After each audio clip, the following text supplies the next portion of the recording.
సత్యమును జీవమును ఆధారము నీ వాక్యము నా త్రోవకు.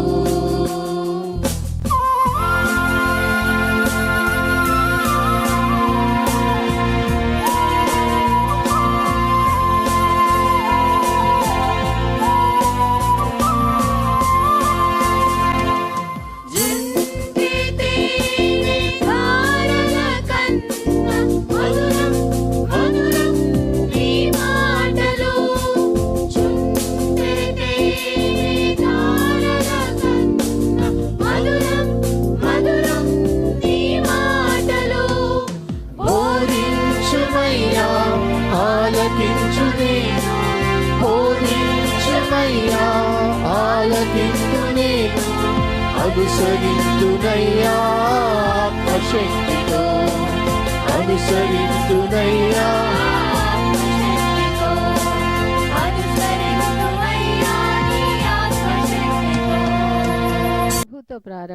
ప్రభుతో ప్రారంభం అనే ఆధ్యాత్మిక అనుదిన ప్రార్థనా కార్యక్రమానికి ప్రేమతో మిమ్మల్ని ఆహ్వానిస్తూ ఉన్నాం.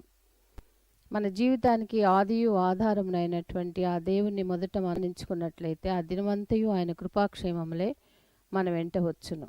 మొదట అవేకునే లేవగానే మరి నీతిసూరుడైనటువంటి ఆయనని చూద్దాం, ఆయన మనలనైన స్వరాన్ని మనం విందాం. మన జీవిత కాలం అంతయు ఆయన ఆశీర్వాదములు దీవెనలు మన మీద కుమ్మరించును.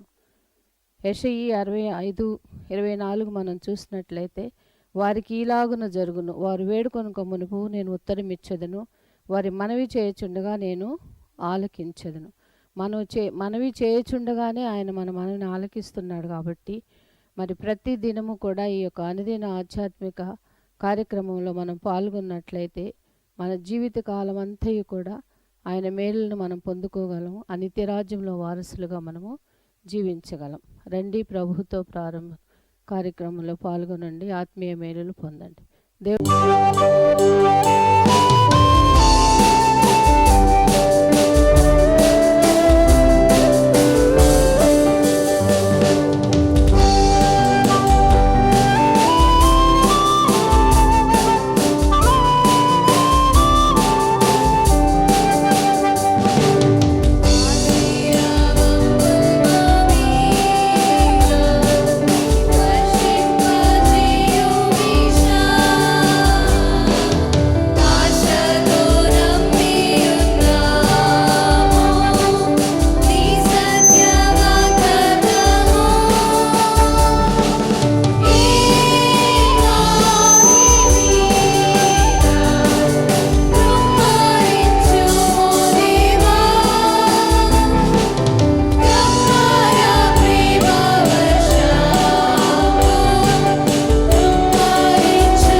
మాట ప్రార్థన చేసుకుని వాక్యంలోకి వెళ్దాం. కృపగల దేవా, దయగల తండ్రి, మీ పాదములకు స్తోత్రము చెల్లిస్తున్నాం నాయన. నీ ఉచితమైన దయా సంకల్పాన్ని బట్టి మమ్మల్ని ప్రేమించి ప్రోత్సహిస్తూ అనుగ్రహిస్తున్న అనుదిన ధ్యానాంశములు బట్టి ప్రభాస్తుతులు చెల్లిస్తున్నాం. నీ లేఖనాల్లోంచి మాకు వినిపిస్తున్న వర్తమానములు మా ఆధ్యాత్మిక జీవితాన్ని సరిచేసుకోవటానికి, సరిపోల్చుకోవటానికి, సవరించటానికి, అదే రీతిగా బైబిల్ గ్రంథ చరిత్రలోని కొన్ని అంశాలను, అనుభవాలను, వ్యక్తులను, వ్యక్తిత్వాలను ప్రభా లోతుగా ధ్యానం చేయడానికి మీరు అనుగ్రహించిన తరుణాన్ని బట్టి స్తుతులు చెల్లిస్తూ, మీరు బోధకుడని మేము ఆలకించవలసిన ఆవశ్యకత ఉందని భావిస్తూ, వినుటకు కావలసిన చెవులను, గ్రహించగలిగిన మనసును మాకు అనుగ్రహించమని మా రక్షకుడని యేసు నామమున అడిగి వేడుకొంచున్నాం తండ్రి, ఆమేన్. స్నేహితులారా, నేటి కొరకు ఏర్పాటు చేయబడిన లేఖన భాగం మత్తయి సువార్త 1వ అధ్యాయము 19వ వచనం. ఆమె భర్తైన యోసేపు నీతిమంతుడై ఉండి ఆమెను అవమానపరచనొల్లక రహస్యముగా ఆమెను విడనాడ ఉద్దేశించెను. రహస్యముగా ఆమెను విడనాడ ఉద్దేశించెను. స్నేహితులారా, యోసేపు యొక్క వ్యక్తిత్వాన్ని, పూర్వాపరాలను గత 2 దినాలు మనం ధ్యానం చేసాం. ఈ దినం కూడా ఆ silent character in the infancy narrations, a character without a dialogue, just holding the rod, stand బైగా నిలబడే ఒక వ్యక్తి, ఆ వ్యక్తి యొక్క నేపథ్యాన్ని, ఆ వ్యక్తి యొక్క వ్యక్తిత్వాన్ని మనం గత 2 దినాలు ఈ దినం కూడా ధ్యానం చేయబోతున్నాం. సో యోసేపునకు వర్తమానం వచ్చింది ఏమనంటే, ఆయనకు ప్రదానము చేయబడిన అదే రీతిగా అక్కడ రాయబడ్డ మాట, నీ భార్య అయిన మరియను చేర్చుకున్నట్టుకు భయపడకము. ఆ జూయిష్ వెడ్డింగ్ సెరిమనీస్లో ఈ ప్రధానం అనేది ఆల్మోస్ట్ వివాహ సంబంధమైన ఒప్పందముతో సమానం. సో ఈ ప్రధానంలో ఇరు కుటుంబాలు, ఇరు పక్షాల వారు అంగీకరిస్తారు.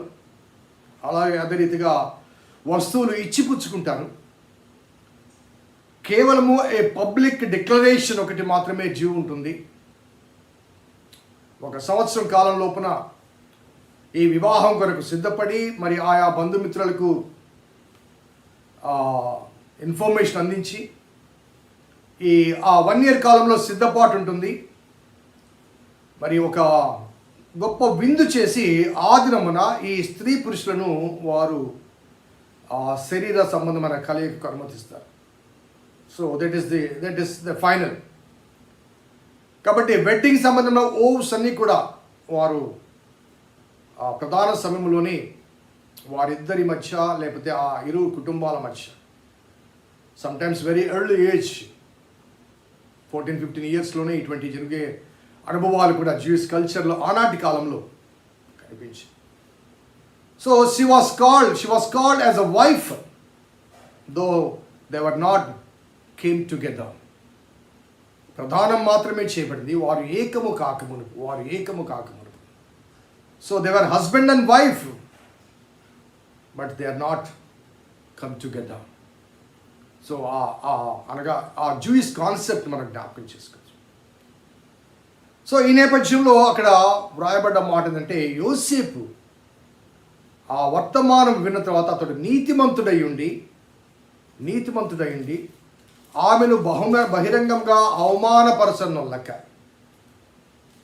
రహస్యముగా విడనాడాలని భావిస్తాడు.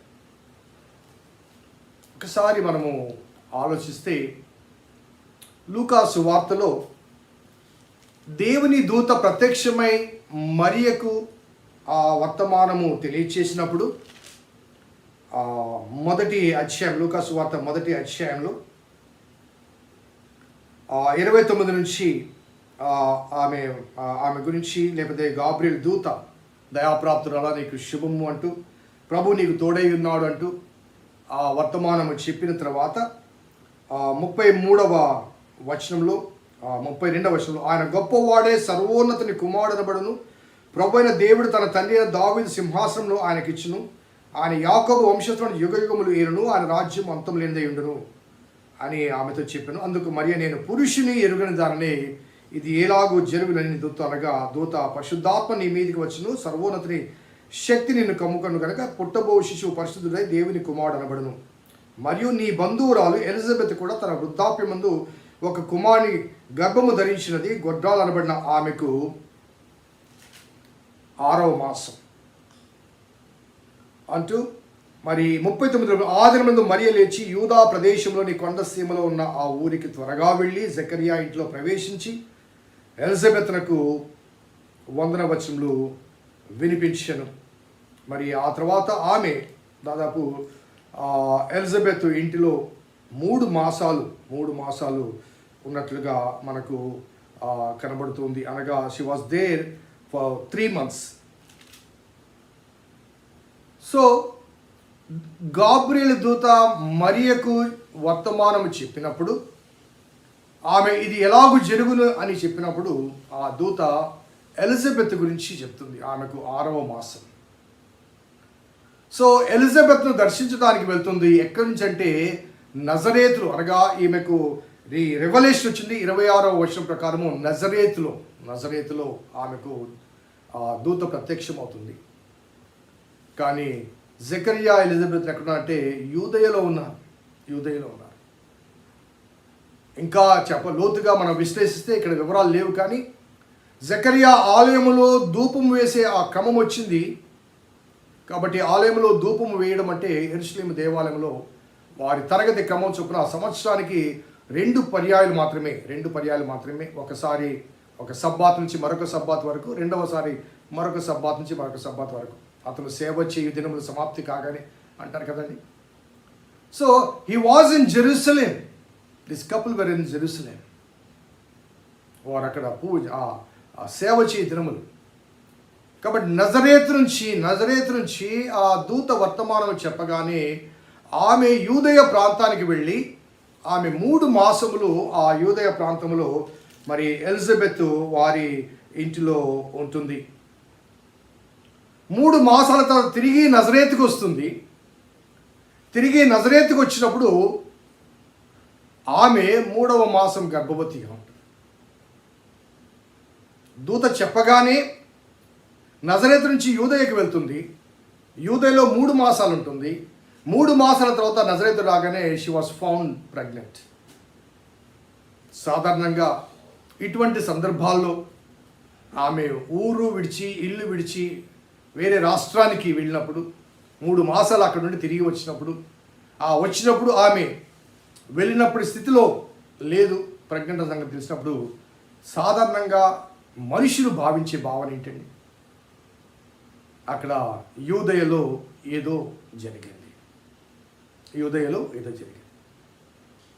కాబట్టి నజరేతులో ఉన్న యోసేపునకు ఆ వర్తమానం తెలియగానే, నజరేతు నుంచి యూదయకి వెళ్ళిన మరియా తిరిగి రాగానే, ఆమె తిరిగి వచ్చినప్పుడు ఆమె ప్రెగ్నెంట్ అన్న విషయం తెలియగానే యోసేపు వాస్తవంగా కలవరపడ్డాడు, కంగారు పడ్డాడు, బాధపడ్డాడు. Why happened, how it is happened, ఎందుకు జరిగింది, ఎలా జరిగింది? There was no information. దూత మరియకు దర్శనమిచ్చి చెప్పింది అంటే male dominant society, Jewish people నమ్మరు. కాబట్టి మరి అప్పటి వరకు యోసేపునకు ఆ రెవల్యూషన్ లేదు. కాబట్టి ఆమెను మరి బహిరంగంగా అవమానపరచక, బహిరంగంగా అనే మాట ఎందుకు చెప్పాలంటే మోషే ధర్మశాస్త్రంలో ద్వితీయోపదేశకాండం 24వ అధ్యాయంలో మరి ఒక ప్రొవిజన్ ఇవ్వబడినది. ఏంటంటే మొదటి 2 వచనాల్లో, ఒకడు ఒక స్త్రీని పరిగ్రహించి ఆమెను పెళ్లి చేసుకున్న తర్వాత ఆమె మానభంగ సూచన ఏదో ఒకటి అతనికి కనబడినందున ఆమె మీద అతనికి ఇష్టము తప్పినడలా అతడు ఆమెకు పరిత్యాగ పత్రం రాయించి ఆమె చేతికిచ్చి తన ఇంటి నుండి ఆమెను పంపివేయవలను. పరిత్యాగ పత్రిక ఇచ్చి పంపివేయాలి. It's a public declaration. So ఆ క్రమంలో ఆ తర్వాత అక్కడ రాయబడ్డ మాట అంటే, ఆ క్రమంలో ఆమె రాళ్లతో కట్టబడాలి. ఎందుకంటే క్రమము తప్పింది. అక్రమమైన విధానంలో ఆమె గర్భవతి అయింది. సో ఈయన మరి నీతిమంతుడు అన్నప్పుడు, ఆయన నీతిమంతుడై ఉండి అనే మాట వాడినప్పుడు, నీతిమంతుడు ఏం చేయాలంటే ధర్మశాస్త్రాన్ని తూచా తప్పక పాటించాలి. He was righteous according to the law and law of God. దేవుని ధర్మశాస్త్రము ద్వారా అతడు నీతిమంతుడిగా భావించబడ్డాడు కాబట్టి ధర్మశాస్త్రాన్ని తూచా తప్పక పాటించాలి. కాబట్టి ధర్మశాస్త్ర విధి విధానాల బట్టి ఆమెను బహిరంగంగా పంపించి వేయాలి, లేకపోతే రహస్యంగా విడనాడాలి. ధర్మశాస్త్రానికి విధేయత వ్యక్తి అయితే షీ వాజ్ రైచియస్. నీతిమంతుడు అన్నప్పుడు దేవుని ధర్మశాస్త్ర సంబంధమైన నీతిని పాటించాలి, అప్పుడే నీతిమంతుడు అవుతాడు. ఒకవేళ అతను పాటించకపోతే మరియను చేర్చుకోవడం ద్వారా జరిగే ప్రమాదం ఏంటంటే అతడు నీతిమంతుడుగా భావించబడే అవకాశం లేదు. ఎందుకంటే ఆమె మరి ఒక అనైతిక ధర్మాన్ని కలిగింది కాబట్టి ఆమెను చేర్చుకోవడం ద్వారా ఇతని నీతిమత్వం కూడా ప్రశ్నార్థకంగా మారుతుంది. చాలాసార్లు సమాజానికి భయపడి సామాజిక వ్యవస్థలో చాలామంది తమ కుటుంబాలను చిన్నాభిన్నం చేసుకునేవారు ఉంటారు. ఎందుకంటే they fear to the society, సమాజానికి భయపడతారు. కాబట్టి ఈ నేపథ్యంలో తప్పనిసరిగా మరియను ఆయన విడనాడి తన ఆ నీతిమంతుడు అని భావించబడిన ఆ ఇమేజ్ని, ఆ గౌరవ సూచకమైన ఆ స్థితిని అతను కాపాడుకోవాలి. సో ఇటువంటి సంకట పరిస్థితుల మధ్య దూత స్వప్నంలో చెప్పినప్పుడు గమనించండి, ఏంజలిక్ రెవల్యూషన్ నేను నిన్న చెప్పాను. మరి మరియకు, జకరియాకు అదే విధంగా గొల్లలు కనబడినట్టుగా ప్రత్యక్షంగా కనబడింది కాదు. సో ఈ ఏంజలిక్ రెవల్యూషన్ అనేది స్వప్నంలో, మనకు చాలా స్వప్నాలు వస్తుంటాయండి. స్వప్నాలన్నీ కూడా నిజాలు కావు, స్వప్నాలన్నీ కూడా మనము యాక్సెప్ట్ చేయం. కొన్ని జరుగుతాయని, కొన్ని జరగవని ఇంతగా భావిస్తుంటారు. సో స్వప్నంలో దూత చెప్పింది, అంగీకరించవలసిన ఆవశ్యకత ఎంత మాత్రమో యోసేపుకు లేదు, but she still accepts. So మరియను చేర్చుకోవడం ద్వారా యోసేపుకు కలిగే ప్రమాదం ఏంటో తెలుసా అండి? ధర్మశాస్త్రం ద్వారా నీతిమంతుడని భావించబడిన ఆ యోసేపు తన నీతిమత్వము ప్రశ్నార్థకంగా మారుతుంది. సో ధర్మశాస్త్ర సంబంధమైన నీతిమంతుడనే ఆ టైటిల్ వదులుకోవటానికి సిద్ధపడ్డాడు. ఎందుకంటే మరియను చేర్చుకోవడం ద్వారా, ఒక అపవిత్రురాలను చేర్చుకోవడం ద్వారా ధర్మశాస్త్రం కానీ, శాస్త్రులు, పరిచయులు కానీ అతని నీతిమత్వాన్ని ప్రశ్నిస్తారు. So he was risking his own title. తన ఆధ్యాత్మిక స్థితిలో ఒక మత్స, ఒక తెల్లని వస్త్రం మీద మరియా ఆ స్థితి ఒక ఇంకు మరక లాంటిది. So he accepts Mary. So ఆ మరియను చేర్చుకోవడం ద్వారా నజరేతులో ఉన్నారు. మరియా యూద నుంచి నజరేతుకు వచ్చింది. ఆమె గర్భవతి అయింది. సెన్సస్లో మరలా యూదేలోని బెత్లెహేములో వారి పేర్లు రాపించుకోవాలి. సో యోసేపు వచ్చి పేరు రాపించుకోవచ్చు. Bethlehem was his home town. తాను ఒక్కడిగా వచ్చి పేరు రాపించుకోవచ్చు. But he carries Mary. మరియను తీసుకుని వస్తాడండి. నజరేతు నుంచి బెత్లెహేమునకు 105 కిలోమీటర్లు, 65 మైళ్ళు. సో గర్భవతి ఉన్న మరియను తీసుకుని అంత దూరం ప్రయాణం చేయడం ఒక సమస్య అయితే, ఎక్కడికి తీసుకుని వెళ్తున్నాడంటే మరియను ఆమెను చేర్చుకుని ఒక నిర్జన ప్రదేశానికి, ఎవరూ తెలియని ఒక వేరే గ్రామానికి, వేరే ఊరికి వెళ్ళి అక్కడ ఏకాంతముగా నివసించి ఆమె పుట్టిన తర్వాత ఒక వేరే ఐసోలేటెడ్ ప్లేస్లోకి వెళ్ళి అక్కడ సెటిల్ కావడం కాదు. He's bringing Mary to his own town. సొంత ప్రజల దగ్గరికి, సొంత బంధువుల దగ్గరికి, సొంత కుటుంబీకుల దగ్గరికి మేరీని తీసుకుని వచ్చి షీఈస్ మైన్. సో ఆనాటి కాలంలో బెత్లెహేంలో దాదాపు 500 గృహాలు ఉంటాయట. అందులో వీరి సొంత ఊరు కాబట్టి చాలామంది బంధువులు ఉండొచ్చు. కానీ వీరు సత్రానికి వెళ్ళడానికి గల కారణం ఏంటంటే ఏ బంధువు కూడా ఈ మరియను బట్టి యోసేపును చేర్చుకోలేదు. So he was risking his own self. ఆ గ్రామంలో ఒక్కరు కూడా వారికి ఆశ్రయం ఇవ్వలేదు సరికదా, వారిని ఒక సామాజిక వెలివేతకు గురి చేశారు. So Joseph accepted the rejection. ఆఖరికి సత్రంలోనికి వెళ్తే సత్రంలో కూడా యేసుప్రభు వారు పుట్టిన తర్వాత ఆమె తన తొలిచూలు కుమారుని కని సత్రంలో వారికి స్థలము లేనందున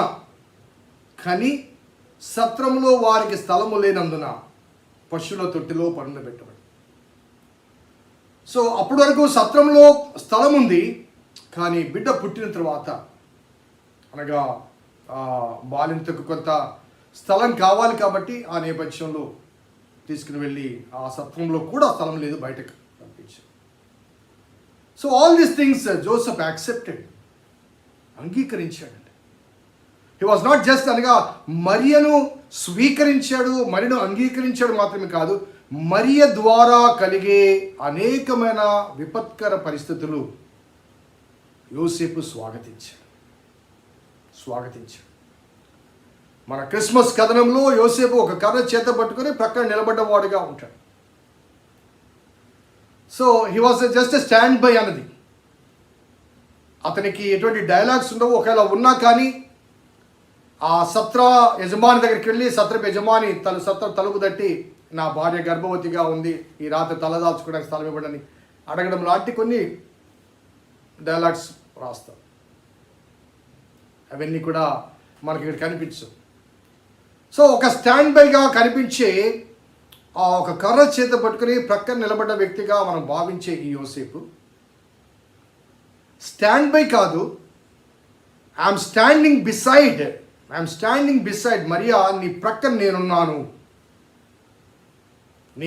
నేనున్నాను అనే అభయాన్ని మరియకి ఇచ్చే రీతిగా ఒక కర్ర చేత పట్టుకొని బంధువులు కానీ, మిత్రులు కానీ, సన్నిహితులు కానీ, మరి లేకపోతే ధర్మశాస్త్ర సంబంధమైన వ్యక్తులు కానీ వచ్చి ఏ రీతిగా తోలనాడవలసి వచ్చినా లేకపోతే రాళ్లతో కొట్టి ఆ పరిస్థితి వచ్చినప్పుడు కూడా నేనున్నాను మరియకు, నేనున్నాను.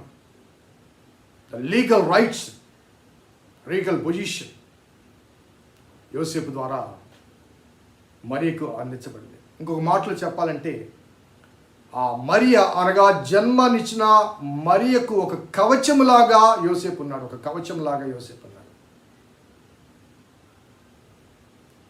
మరి 8వ దినమున సున్నతి చేయబడే ఆ అనుభవాల మధ్య పేరు పెట్టడానికి దేవాలయం తీసుకుని వెళ్తే, మరి దేవాలయంలో నామకరణం చేయాలంటే అక్కడ తల్లి తండ్రి ఇద్దరు ఉండాలి. So he has taken the role of a parent.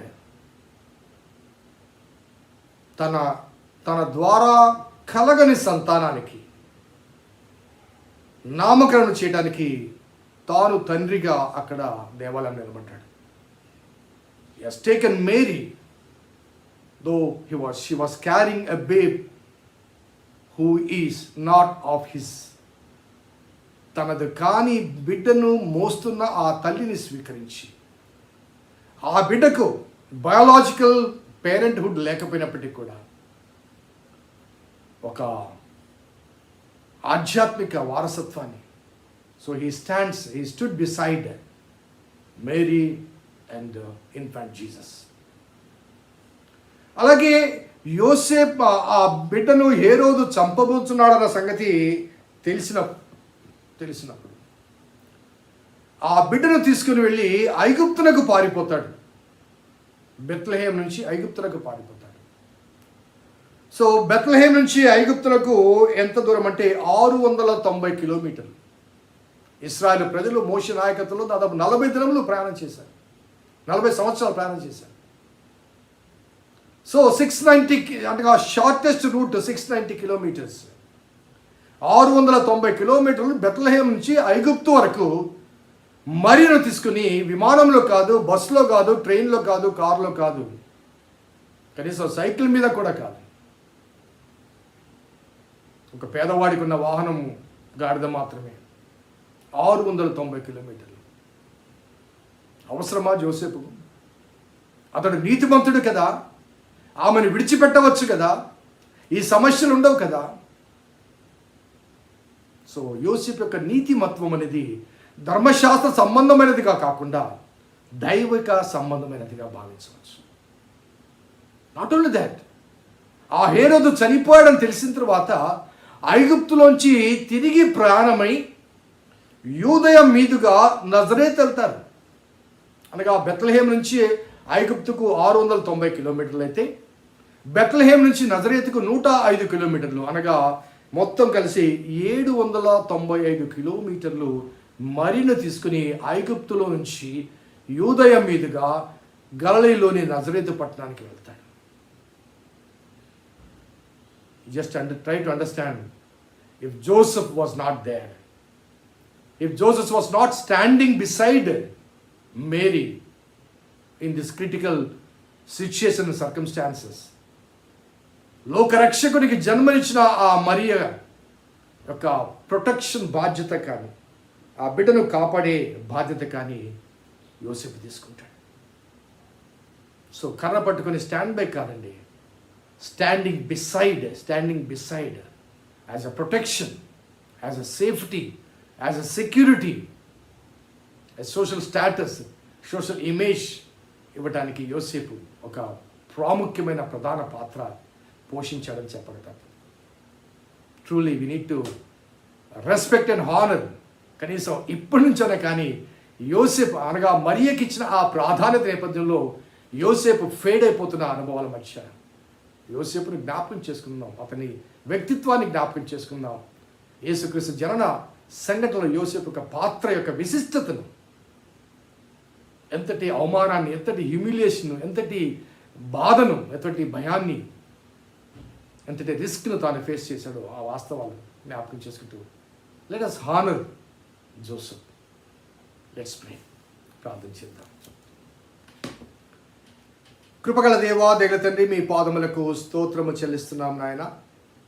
నీ ఉచితమైన దయా సంకల్పాన్ని బట్టి మమ్మల్ని ప్రేమించి మీరు మాతో మాట్లాడిన అనుభవాలు బట్టి స్తుతులు చెల్లిస్తున్నాం తండ్రి. తెలుసో తెలియకు మరి యోసేపు యొక్క వ్యక్తిత్వాన్ని ఒక సైలెంట్ పర్సనాలిటీగా మేము భావిస్తూ వచ్చాం. అతను సైలెంట్ పర్సనాలిటీ కాదని, నీ కుమారుని యేసయ్య జనన ఆ అనుభవాల మధ్య ఒక ప్రాముఖ్యమైన పాత్ర పోషించాడని నేను జ్ఞాపకం చేసుకుంటూ ఆ పాత్రను గౌరవించుటకు మీ కృప దయచేయండి, గుర్తించుటకు సహాయం చేయమని మా రక్షకుడని యేసు నామమున అడిగి వేడుకొంచున్నాం తండ్రి. ఆమేన్. తండ్రి, కుమార, పరిశుద్ధాత్మ త్రియేక దేవుని దీవెన ఈ వాక్యం విన్న బిడ్డలకు, వాక్యాభిలాషులకు సదా తోడేయును గాక. ఆమేన్. God bless you. దేవుడు మిమ్మల్ని దీవించును గాక.